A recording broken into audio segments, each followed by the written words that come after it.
All right, whole Verge crew is here. We're doing a hands-on of the Osmo Mobile 3.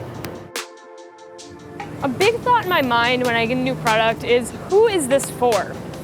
And then I remembered where I see the most of these, and it's right up here. I think DJI's mobile series is best suited for someone who's on the go. They want really good footage, but they don't want to use a camera that's bigger than the one that's already in their pocket. So for this video, we'd planned to go to all the best tourist destinations in NYC to test this thing out. Then this happened. It started pouring, as it always does when I want to shoot outside.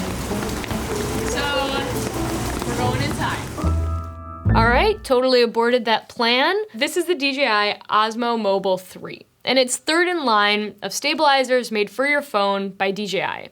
And this one, well, it's even more compact than ever before. It's super easy to get set up and using, and it does this. Sick. The biggest difference between the 2 and the 3 is that the 3 folds. This is as small as the Mobile 2 ever got. And with the 3, it just folds right in half. You can also just click it up and click it down with no latches or anything locking it in place. And when you put your phone in, all you have to do is slide it back and forth to adjust the roll axis. The handle is just a bit more angled than previous models as well, and there's a rubber grip on it now where your palm rests. If you've used the Mobile 2, adapting to the buttons here will be as easy as it could be because they're really not that different. You have your zoom toggle, your joystick, an M button, a record button, around back, the trigger, a USB-C, and the USB port on the side rather than the back.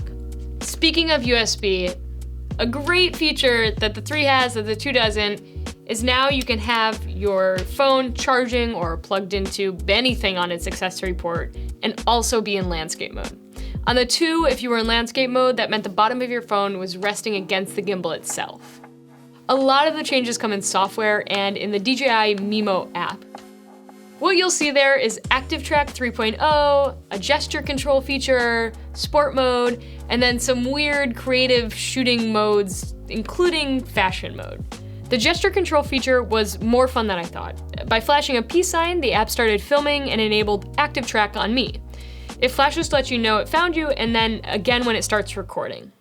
I think it's extra effective for someone who might be shooting themselves and not looking at the screen or having the time to focus on your framing. Hyperlapse creates really beautiful results with a bit of patience, and the shooting modes can create cool edits with little effort. These shooting modes are definitely a novelty. I can't see myself using them a ton, but in the short time I used them, they were cool and super flashy.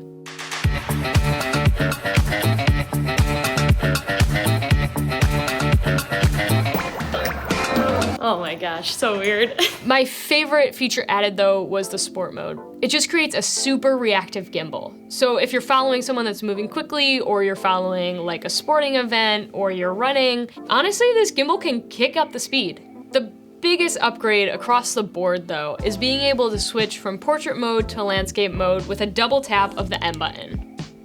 I mean, number 1, that's just cool. But number 2, if you've used the Mobile 2, you know how annoying it was to shut off your gimbal, unscrew the back, turn your camera, screw it back on, turn it back on, all the while making sure it's balanced. And this, that's a hell of a lot easier. I do think pulling your phone in and out of this is still really annoying. And what I have been doing the whole time I'm testing it is putting my phone in upside down. And it's upside down. So if I own this thing, I would definitely put an arrow to which way the phone's lens is supposed to be.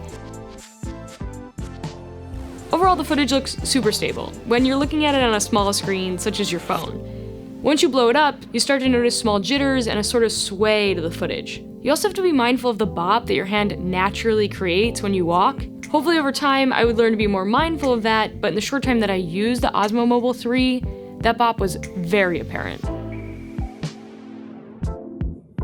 The Osmo Mobile 3 is available now starting at $119 or $139, which includes the tripod stand and a case. At last. My hair is ruined, my clothes are soaked, but the hands-on goes on.